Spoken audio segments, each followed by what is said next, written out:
Verse 17 read, but if thine heart turn away, so that thou wilt not hear, but shall be drawn away and worship other gods, other things that you allow to dictate to your life that did not create your life, and now they control your life.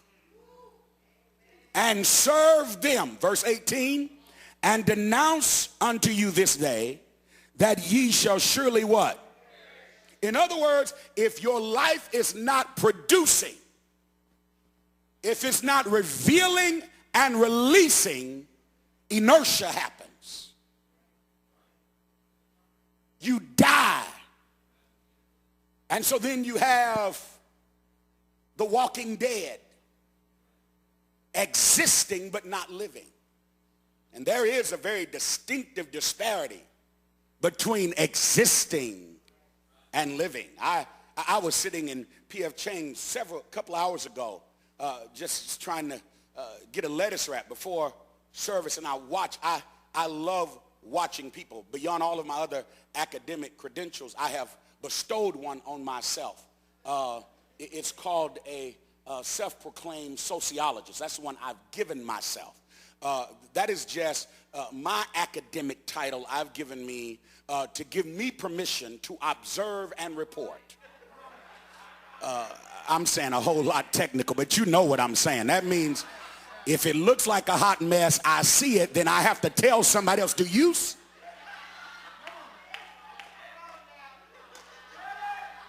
So I watched a couple tonight.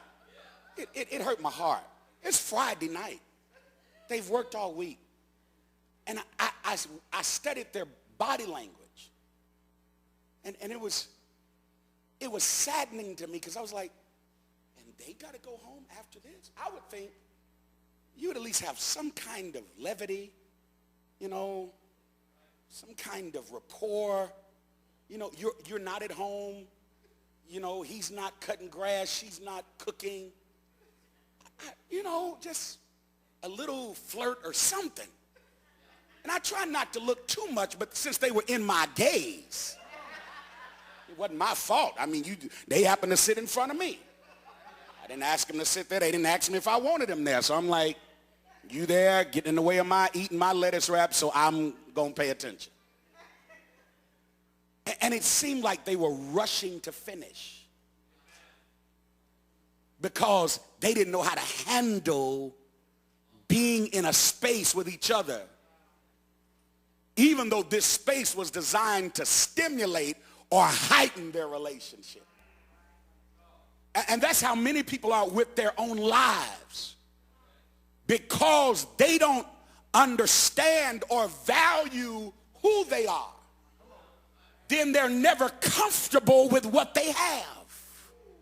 So their life never reveals itself because they never get comfortable with themselves. And if you're going to be comfortable with anybody, thank you, you ought to be comfortable with yourself. There is a problem, serious problem. If you're walking down the street fighting yourself, just get that mental image. Just punching yourself in the face. You have people that do it. It's not just in movies. We call it psychotic. Just beat themselves up with a stone and a sock. And then say, they knocked me out. No, they didn't. You knocked yourself out, crazy. But the reality is, many people do it psychologically all the time. We beat ourselves out of what God says we are.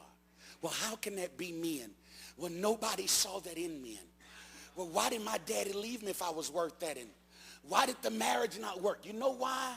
Because they are not responsible for seeing what your Creator put in you.